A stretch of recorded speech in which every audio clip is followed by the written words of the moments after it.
তো দেখো ধুতি সালোয়ারটা কিন্তু এবার প্রথম বানিয়েছি, জীবনের প্রথম বানিয়েছি।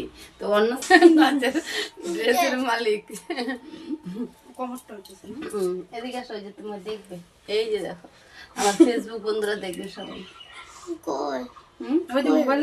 এই যে তোমাকে দেখবে, ফেসবুক বন্ধু যত রয়েছে সবাই দেখবে তোমাকে। একদম হয়ে গেছে। এটা হচ্ছে বাচ্চাদের নাচের ড্রেস। তো দেখো ধুতি সালোয়ারটা কিন্তু এবার প্রথম বানিয়েছি, জীবনের প্রথম বানিয়েছি।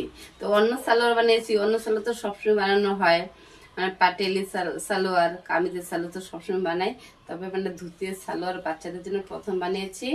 আর আমার ছেলেরা যখনকার ছোট ছিল তখনকার আমার ছেলের নাচের ড্রেস আমি বানাতাম। তো যাই হোক, এখন এই ধুতি সালোয়ারটা প্রথম বানিয়েছি। কিরকম হয়েছে গো তোমাদের কাছে?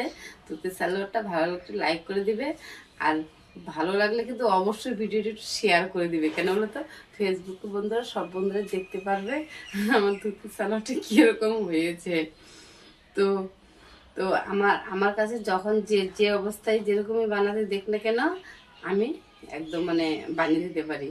তোমাদের ভালোবাসা ঈশ্বরের কৃপায় অসুবিধা হয় না।